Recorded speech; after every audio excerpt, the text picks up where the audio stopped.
Ok, retomamos con un problema más general, como decía, que es el caso en que en vez de dos conductores, tenemos un número arbitrario de conductores con una geometría también arbitraria, pero fija, ¿sí? Y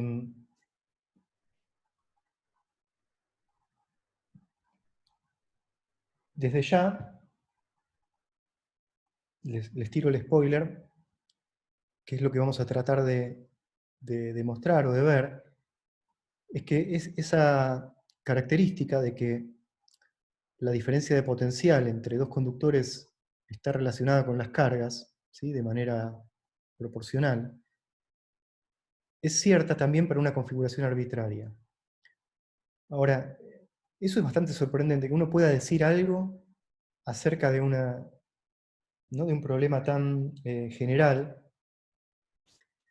sin resolverlo en realidad, ¿no? Y vamos a ver que es gracias a las propiedades de la ecuación de Laplace, en particular a los teoremas de unicidad, que uno puede hacer afirmaciones que son muy, muy generales.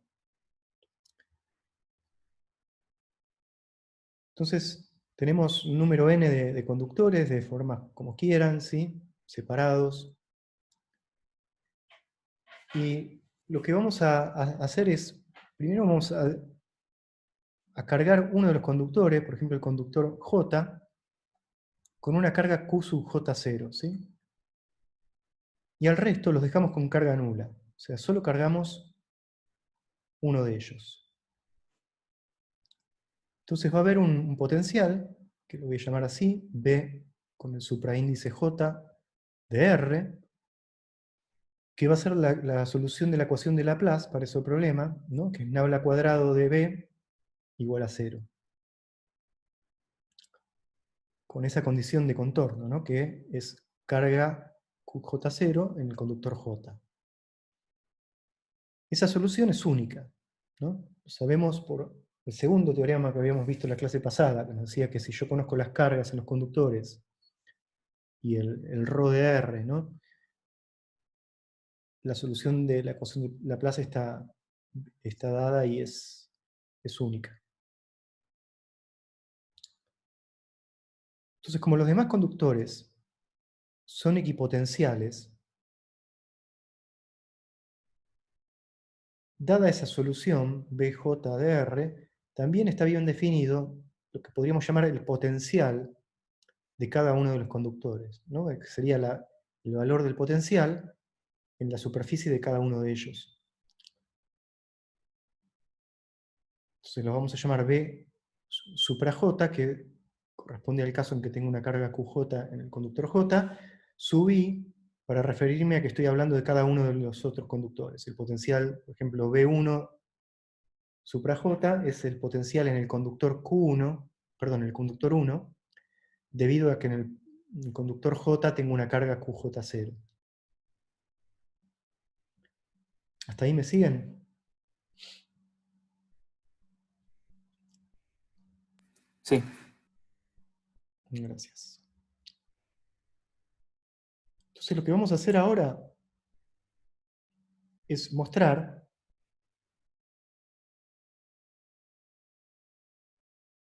que la carga y estos potenciales son proporcionales. Y la manera de demostrarlo va a ser la siguiente. Primero suponemos que multiplicamos la carga que hay en el conductor J por algún factor, ¿sí? Que yo llamé lambda sub J. Entonces voy a tener una carga Q sub J ahora que es lambda J por justo QJ0, ¿sí? La multiplicamos a la carga por un factor. Entonces esta función, que es lambda sub J por el B supra J, va a ser una solución de la ecuación de Laplace. ¿Por qué? Porque es lineal, ¿no? El operador. Yo cuando aplico nabla cuadrado a lambda J por B, la constante lambda sale afuera de las derivadas, me queda nabla cuadrado aplicado a BJ. ¿Sí? Entonces esto, como nabla cuadrado de BJ0, esta otra satisface también la ecuación de Laplace. Su laplaciano es 0.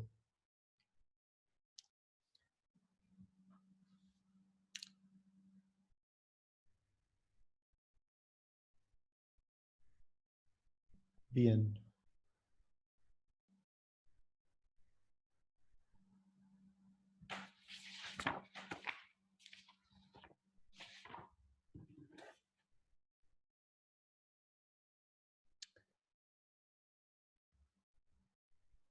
Ahora, la cuestión es,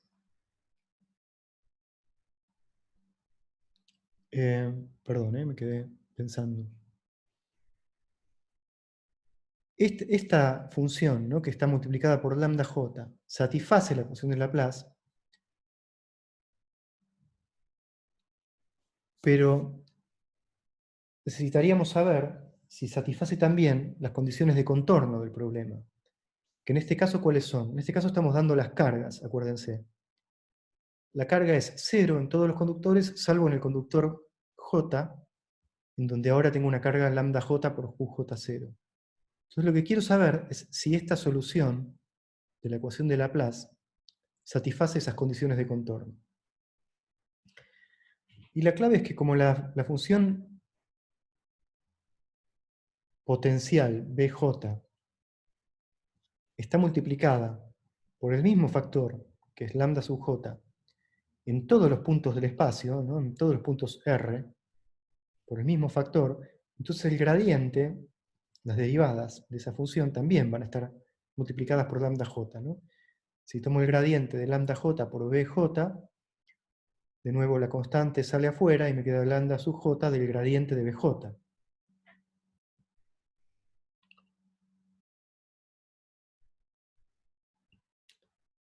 ¿Y por qué esto es importante? Bueno, porque las cargas superficiales, en particular en los conductores, se acuerdan que están relacionados con la derivada normal del potencial, ¿no? La densidad de carga habíamos visto que es menos epsilon 0 por la derivada normal del potencial, en una superficie cargada con una densidad sigma.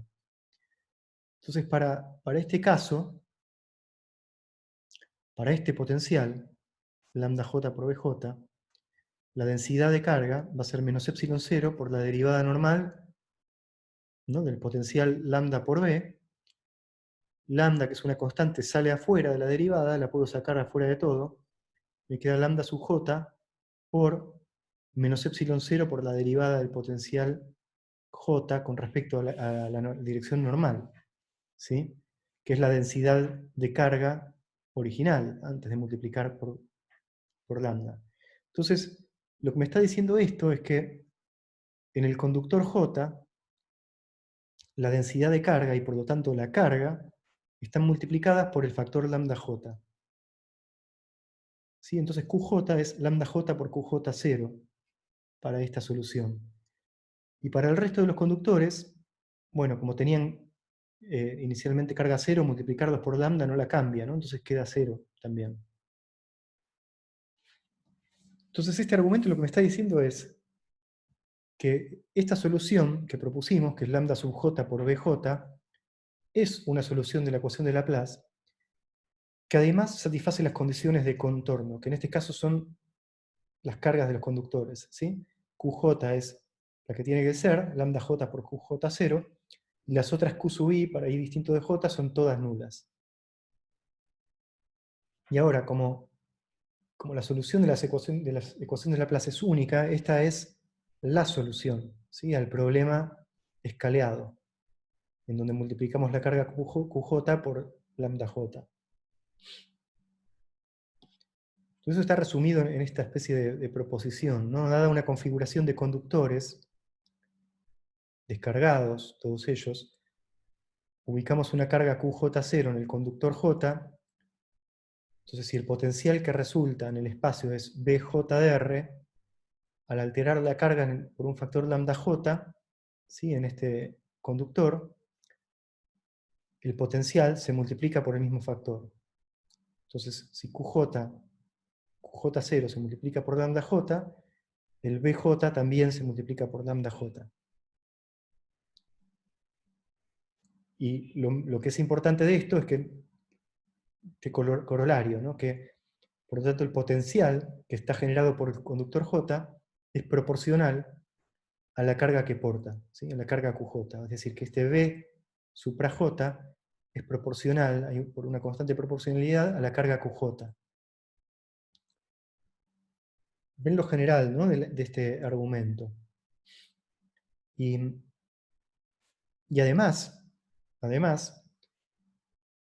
el potencial de todos los demás conductores también va a ser proporcional a Q sub J, porque va a ser esta función evaluada en la superficie de los otros conductores, ¿no? Entonces estos B sub I supra J de R van a ser proporcionales a QJ, y estas P sub IJ son constantes de proporcionalidad que dependen únicamente de la distribución de los conductores, ¿no?, de la geometría. No dependen de las cargas. Bien, esta es como la primera parte, el primer resultado importante, ¿sí?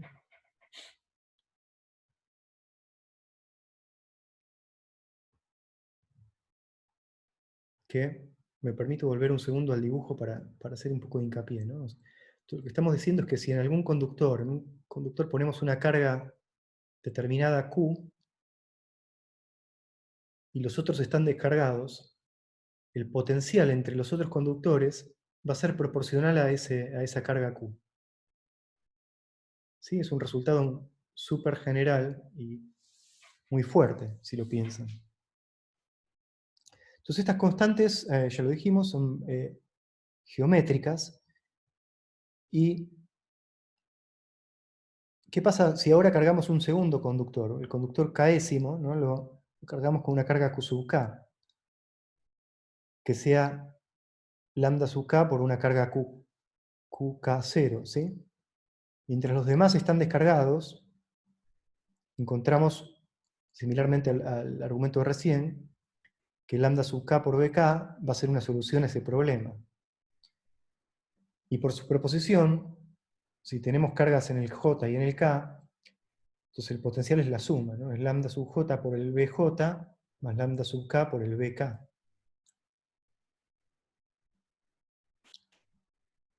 Esto es la solución, ¿no?, el campo escalar potencial en todo el espacio, evaluado en R. Ahora, si miramos el potencial en cada uno de los conductores de la configuración, ahora, ¿no?, el potencial en la superficie, vemos que BJK, ¿sí?, para J y K cargados, sub I, para el conductor I, va a ser P sub IJ por QJ más P sub IK por QK. ¿Sí?, para todos los conductores. Y bueno, uno puede generalizar esto para el caso en que todos los conductores tienen cargas, ¿sí?, cargas Q sub J, el potencial del conductor I va a ser la suma de J igual a 1 hasta N de los P sub IJ por QJ. Y a estas constantes de proporcionalidades que se las llama coeficientes de potencial, ¿sí? ¿Alguna pregunta de esto? Todo medio abstracto. Se basa todo mucho en las propiedades de la ecuación de Laplace, ¿no?, que vimos en la clase pasada. A mí me surge una pregunta ahí. Dale. A ver cómo le pregunto. Como que decís que el potencial en todo el espacio va a ser la suma de los potenciales, o sea, la constante de proporcionalidad por los potenciales de cada uno de los conductores cargados. Pero a la vez decís que los conductores que no están cargados van a tener un potencial y que va a estar definido por constantes de proporcionalidad por las cargas de los conductores que sí están cargados, ¿no? Claro, claro. Sí. Entonces mi pregunta es, ¿los potenciales de los conductores que no están cargados no van a interferir en el campo potencial que están generados por los conductores que sí están cargados? No sé si entienden. Sí, creo que sí. Me imagino, creo que lo que te imaginas, pero pensá que una vez que vos encontrás una solución de la ecuación de Laplace, para empezar que acá no la estamos encontrando, ¿no? O sea, eso está claro. Esto puede ser muy complicado el problema, pero lo que sí sabés es que una vez que encontraste esa solución, esa es la solución del problema. ¿Está bien? Y acá, o sea, yo entiendo lo que vos decís es, por ejemplo, si tengo el conductor N cargado y todos los demás están descargados, eso va a generar un potencial y, claro, estos conductores, si bien están descargados, van a tener una redistribución de cargas, ¿no? Eso es lo que vos te imaginás. Claro, Está bien, pero de todas maneras, y es cierto, ¿no? O sea, por ejemplo, si este conductor N tiene una carga positiva y va a inducir cargas negativas por acá, cargas positivas por allá atrás, ¿no? Y eso va a generar en los otros conductores también redistribuciones. Todos afectan a todos, eso está claro. Pero lo que sí sabemos es que, aunque no sepamos cómo están distribuidas esas cargas inducidas, hay dos cosas que son importantes. Una es que la carga neta es cero, y eso lo estamos usando, y la otra es que el potencial es constante en el conductor, por más que las cargas estén redistribuidas, el potencial es constante, ¿no? Entonces, eso es lo que estamos usando para este argumento.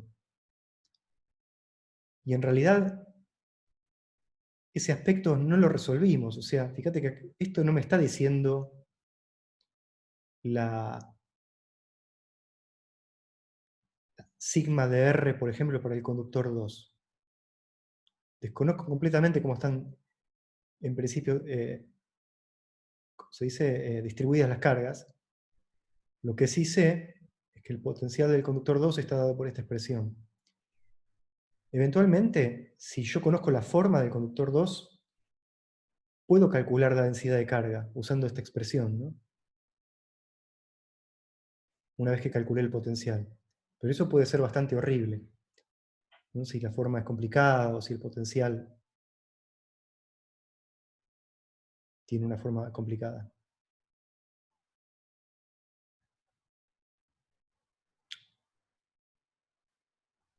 ¿Está bien? ok. Sí, sí. O sea, la clave acá es que estamos pudiendo decir algo sobre los potenciales en los conductores sin haber resuelto el problema de Laplace, en realidad, que puede ser mucho más peliagudo y complicado. No resolvimos el problema completo, pero sí estamos dando una información muy importante, que es, bueno, en realidad, conceptualmente, este el resultado de este es importante, ¿no? Esta relación de proporcionalidad. ¿Por qué? Porque yo, una vez que conozco estos P sub I J, sé cómo cambia todo cuando pongo distintas cargas en los conductores, por ejemplo, o cuando los someto a distintos potenciales, ¿no?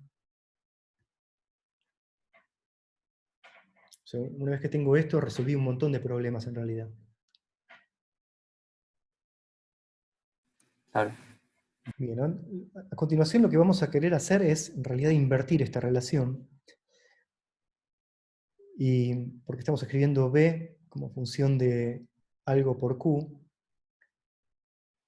y queremos escribir Q como función como algo por B, pero para poder hacer esa inversión, vamos a dar un pequeño rodeo que nos va a llevar a aprender algunas cositas de paso. ¿Sí? Eso es lo que nos queda de la clase, es eso. Un pequeño rodeo para invertir esta matriz, básicamente, para ver que se puede invertir. Entonces, la energía de una configuración de conductores se puede calcular aprovechando esta relación. ¿Sí? Y es interesante en sí misma, pero nosotros hoy la vamos a usar para probar algunas propiedades de esos coeficientes P sub i j.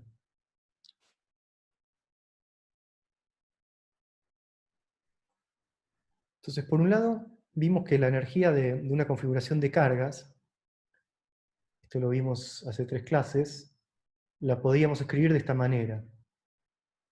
Y acá, no me acuerdo si Lautaro o alguien preguntaba esa expresión para el diferencial de W. Bueno, es en este punto que esta es la expresión integral de eso, ¿ves? Donde la energía está dada como un medio de la integral del diferencial de Q por B. Eso debe estar por la página 40. Entonces, si las cargas de la configuración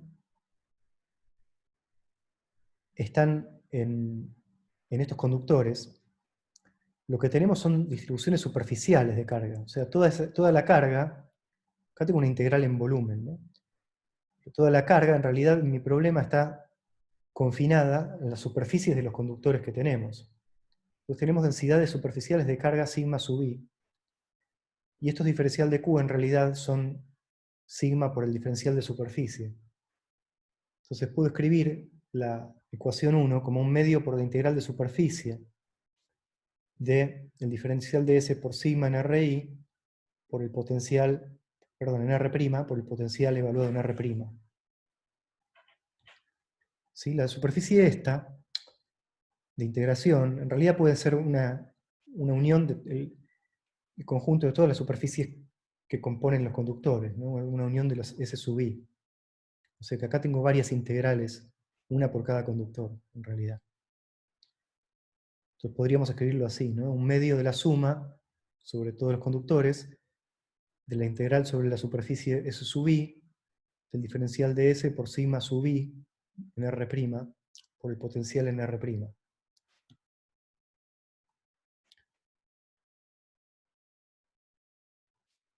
Ahora, esto que en principio parece muy complicado, ¿sí? Porque, como hablábamos recién, no sabemos cómo está distribuida la sigma sub i. Sin embargo, fíjate, lo que sí sabemos es que estas superficies son las superficies de los conductores, que son equipotenciales. Entonces el potencial B de R' es constante en esas superficies. ¿Tá? Entonces, este B de R' lo podemos sacar afuera de la integral. Entonces, la integral, por ejemplo, para el conductor iésimo, es la integral sobre S sub i, de sigma sub i en R' por B de R', pero B de R' es constante, es un número B sub i, ¿sí? El potencial en ese conductor. Entonces eso sale de la integral, y lo que me queda es la integral sobre la superficie del conductor de sigma sub i de R'. ¿Ok? ¿Y qué es esto? La carga total, Q sub i, del conductor I. ¿Está bien? Entonces este objeto complicado, en realidad, gracias al hecho de que son conductores equipotenciales, bueno, y las cargas las conocemos en principio, podemos resolver esas integrales feas, y entonces el trabajo está dado por un medio de la suma de 1 a n de Q sub i por B sub i. ¿Sí? Esto vale entonces también de nuevo un resultado muy general y interesante, ¿no? Es también una generalización del resultado que dimos para el capacitor sencillo de dos conductores un poco más arriba, ¿no? Habíamos dicho que la energía era un medio de Q por B. Bueno, acá tenemos una generalización de eso, ¿no? Q sub i son las cargas en cada conductor y B sub i sus potenciales.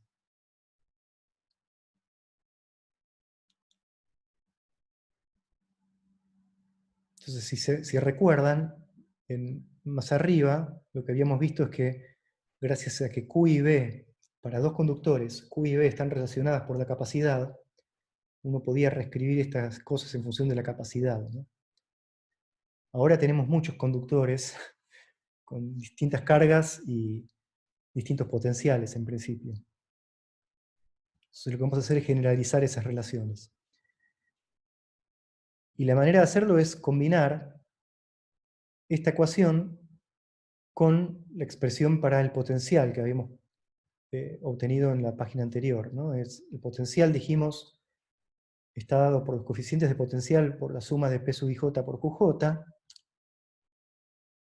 La reescribimos acá, ¿sí? Es la suma de J igual 1 hasta n de P sub i j por QJ. Y la energía de la configuración es un medio de la suma de Q sub i por B sub i. Entonces enchufamos B sub i en la expresión para W, y tenemos esta forma cuadrática, ¿sí? W es un medio de la suma de I igual 1 hasta n y J igual 1 hasta n de P sub i j por Q sub i por Q sub j.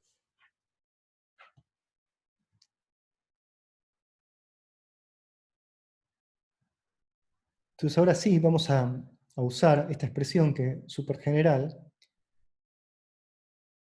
para derivar algunas propiedades de los coeficientes P sub i j, de coeficientes de potencial, lo llamamos. Entonces la primera es que los coeficientes de potencial son una matriz simétrica, ¿sí? De que el P sub ij es igual al P sub ji para cualquier i y j. Entonces, ¿cómo podemos demostrar eso? Bueno, si miramos la ecuación 83.2, ¿no? En la que define la energía, vemos que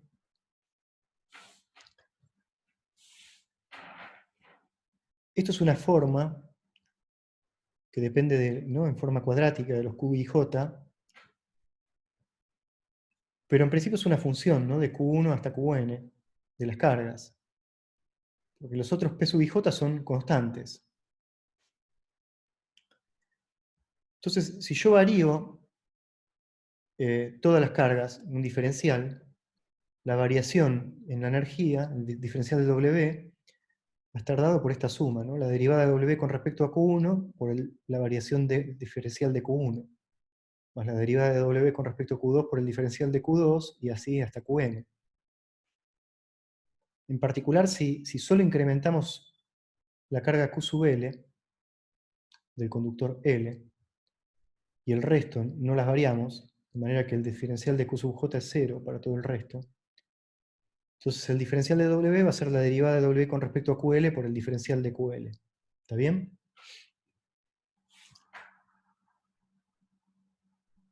Entonces ahora sí podemos volver a la expresión esta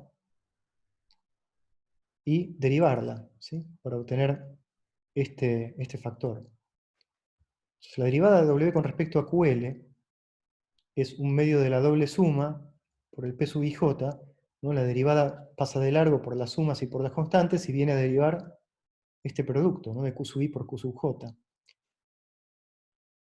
La derivada de Q sub L la derivada con respecto a Q sub L de QI por QJ es la derivada de un producto, ¿no? La derivada de Q sub I con respecto a Q sub L me da la delta de Kronecker de I sub L, ¿no? Porque cuando este I es L, esa derivada me da 1, pero cuando es distinto de L me da 0. Entonces tengo la delta de Kronecker multiplicando QJ sin derivar, más Q sub I sin derivar por la derivada de Q sub J con respecto a Q sub L, que es la otra delta de Kronecker, ¿no? De delta sub JL. Entonces tenemos esta doble suma y tenemos estas deltas de Kronecker, ¿no? Entonces podemos realizar esas sumas que las involucran para sacárnoslas de encima. Entonces, en el caso del primer término, fíjense, tengo una delta de IL. Entonces me llevo afuera la suma sobre J y hacemos la suma sobre I de P sub IJ por delta IL por QJ, ¿no? El índice J acá no está afectado en la sumatoria I, por eso los corchetes no lo abarcan. Y en el segundo término tenemos al revés, ¿no? La suma sobre J es la que va a colapsar la delta de Kronecker. Entonces saco la suma sobre I afuera y el Q sub I, y entre corchetes tengo la suma sobre J de P sub IJ por la delta de Kronecker JL. Entonces estas dos sumas las podemos hacer, ¿no? PIJ por delta IL es el único término que sobrevive acá es el P sub LJ, y en esta suma el único término que sobrevive es cuando J es igual a L, ¿no? Entonces tengo el P sub I L en el segundo término. Entonces tenemos dos sumas. La derivada de W con respecto a Q sub L es un medio, saco de factor común, la suma sobre J de 1 a N, de estos dos términos, el P sub LJ por QJ más P sub JL por QJ. Y el Q también lo puedo sacar a factor común acá, de manera que me queda el coeficiente es la suma de P sub LJ más el P sub JL. ¿Ok? Entonces, volviendo al diferencial de W, eso era, les recuerdo, un medio, perdón, era la derivada por el diferencial de QL. La derivada ahora la tenemos calculada, es esto, multiplicado por el diferencial de Q sub L.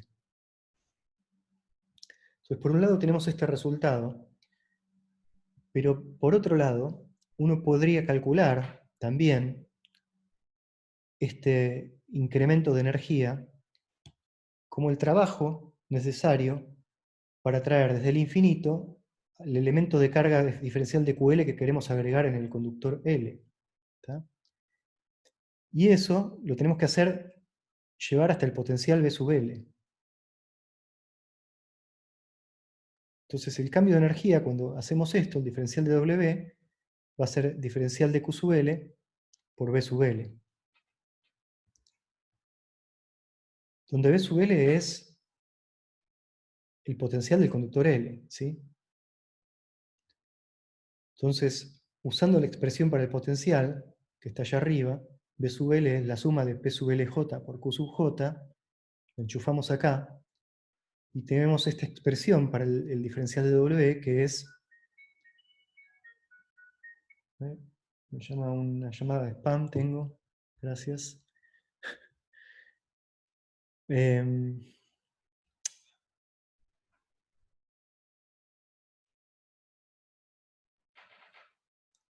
tengo un diferencial de... Perdón, me distraje con esto. Un diferencial de W escrito como la suma de 1 a n de los coeficientes PLJ por QJ, diferencial de QL. ¿Está? Este diferencial viene de acá. Entonces tenemos dos expresiones para la energía o para el incremento de energía que tienen que ser iguales. Entonces las igualamos, ¿no? Este es el que contiene la suma de dos coeficientes y esta es la que obtenemos como el trabajo para traer la carga. Y restando de, ¿no?, esta expresión del lado izquierdo, si quieren, tenemos que 0 es igual a un medio de la suma de P sub LJ menos P sub JL, ¿no? Porque acá tengo un PLJ entero y le resto este, entonces me queda un medio de PLJ, y acá me llevo el menos un medio de PJL de aquel lado, entonces tengo este signo menos acá. Y esto está multiplicado por QJ diferencial de QL. Y la gracia es que esto tiene que valer para todos los valores posibles de Q sub J, ¿sí? Porque no especificamos esos valores. Por lo tanto, estos coeficientes tienen que anularse independientemente, ¿sí? Y lo que obtenemos es que P sub LJ es igual a P sub JL, para cualquier par L y J. ¿No? Eso es lo que queríamos mostrar, que la matriz de coeficientes es simétrica. ¿Está bien? Es una propiedad, de nuevo, muy general sobre estos coeficientes que me permiten escribir la relación de potencial y cargas, también la expresión para la energía, ¿no? Esto es una matriz simétrica.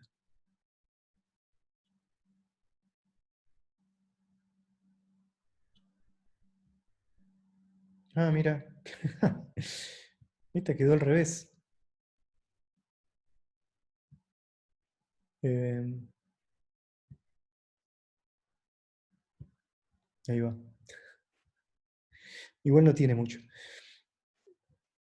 La cuestión es que, bueno, otras propiedades importantes es que son positivos, estos P sub IJ, y esto no lo vamos a demostrar formalmente, uno lo puede intuir. ¿Por qué? Porque si miramos la expresión para el potencial en función de los P sub IJ, lo que vemos es que para que el potencial sea positivo, cuando traigo cargas positivas, ¿no?, estos P sub IJ tienen que ser positivos. Entonces eso es un poco el argumento heurístico que podemos usar para justificar que la positividad de estas coeficientes. Y además cumplen otras relaciones. Los P sub LL, los elementos de la diagonal, son siempre mayor o igual que los de fuera de la diagonal. Eso no lo vamos a demostrar. Hay otras cosas que uno puede decir sobre estos coeficientes, pero se van un poco de tema.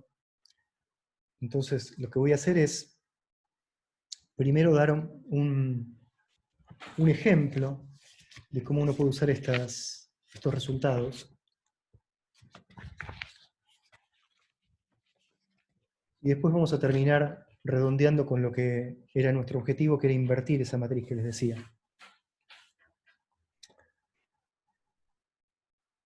Entonces, si uno tiene una esfera, por ejemplo, conductora, ¿no?, descargada de radio R, y en la cercanía de la esfera yo traigo una carga puntual, una carga Q chiquita, puntual, a una distancia A de la esfera, ¿no? Digamos que A es mayor que R, está fuera de la esfera, y queremos saber cuál es el potencial de la esfera. ¿Está bien? Es un caso en donde si bien la carga era cero, cuando yo traiga la carga se van a redistribuir, ¿no? Va a haber cargas inducidas. Y esta Q va a generar un potencial, y bueno, sobre la esfera voy a tener un potencial B, en principio diferente de cero, ¿no? Quiero saber cuánto vale. Entonces el truco es aprovechar esta simetría, así que P12 es igual a P21 para este sistema. Entonces, en vez de calcular el problema que nos están planteando, calcular el opuesto. Esto es algo que vamos a hacer bastante, bueno, no sé si bastante, pero es un truco que se usa bastante en electrostática y en magnetostática también. Resolver un problema que es simétrico y que entonces tiene el mismo resultado que el que queremos calcular, pero es más sencillo de estimar o de resolver. Entonces planteamos el problema inverso, que es en la esfera tenemos una carga Q. Y consideramos este punto como una esfera infinitesimal de radio R, epsilon, mucho menor que el radio R de la esfera cargada. Y resolvemos este problema. Ahora, este problema es elemental, ¿no? Porque el potencial en este punto, debido a la esfera, ya lo hemos calculado. Sabemos que es 1 sobre 4 pi epsilon 0 por Q sobre la distancia, que en este caso es A. Entonces, fíjense que esto nos da la relación lineal entre el potencial y la carga. Es decir, hemos calculado el P sub 1,2, que es 1 sobre 4 pi epsilon 0 por A. Pero ese P1,2 es igual al P2,1. Entonces este es el coeficiente de potencial para la otra situación también. Cuando sea el punto, el que está cargando con una carga Q, el potencial en la esfera, que ahora está descargada, como en el problema original, va a ser P sub 1,2 por la carga Q. Y el P sub 1,2 es el que calculamos, es 1 sobre 4 pi epsilon 0 A. Entonces es un problema que, si me largo a resolverlo, hubiera tenido que resolver la ecuación de Laplace con estas condiciones de contorno. Podemos ver que sale muy rápidamente gracias a las propiedades de estos coeficientes, ¿sí?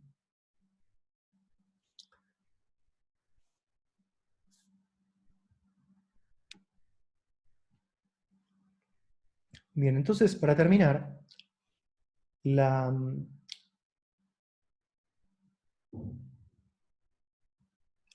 relación entre potencial y... La tengo más arriba, pero...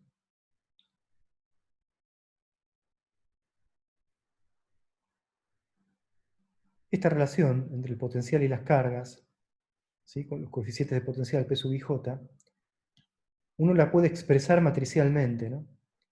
Si definimos un vector columna para las cargas, que lo voy a anotar así con una rayita, este es el vector de las cargas Q sub j, y otro vector columna para los potenciales, B sub I, que lo anotamos con un B con una rayita. En forma matricial, B es la matriz P por Q, ¿cierto? De cada B sub I está dado por la suma de J igual 1 hasta N de los P sub I J por Q sub J. ¿No? Eso me dice esta ecuación. Esta matriz P es la matriz de los P sub I J.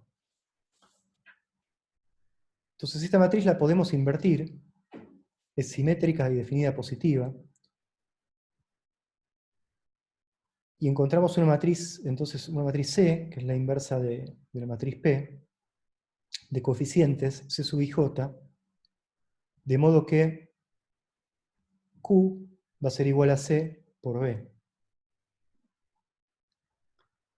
Estos coeficientes, los C sub IJ, son los que se llaman coeficientes de capacidad e inducción. ¿Sí? Tienen este nombre. En la práctica no sé si van a usar mucho esto, pero los coeficientes de capacidad son los elementos de la diagonal, los coeficientes de inducción son los de fuera de la diagonal, ¿sí? Entre los conductores. Entonces es una relación, fíjese, la inversa de la que teníamos. Podemos escribir Q sub I como la suma de 1 a n de C sub IJ por B sub J. De nuevo, la gracia es que estos coeficientes dependen solo de la geometría, y uno los puede determinar en condiciones por ahí más sencillas de la configuración, por ejemplo, cuando cargo solo uno de los conductores, ¿sí? Y descargo todos los demás, o cuando pongo algunos potenciales a cero, y de esa forma puedo resolver algunos problemas e ir determinando los valores C sub IJ, y una vez que los tengo, entonces mediante esta relación tengo resuelto cualquier problema, ¿no?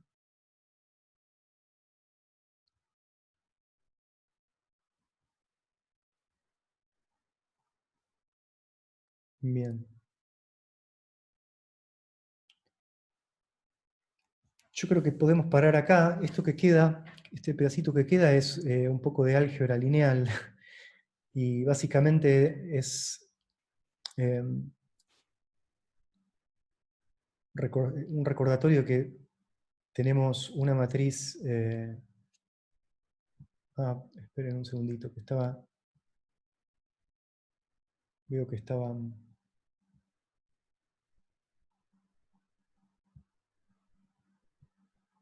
la sala de espera y habían quedado esperando fuera.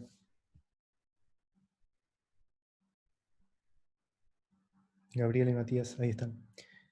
Ya estamos terminando, ¿eh? Me faltan unos minutitos, pero básicamente lo que les quería comentar finalmente es esto, que la inversa de una matriz simétrica es también simétrica, ¿no? Esto es lo que está recordado brevemente acá, con lo cual esta matriz de coeficientes de inducción, los C sub IJ, son simétricos también. C sub IJ es igual a C sub JI.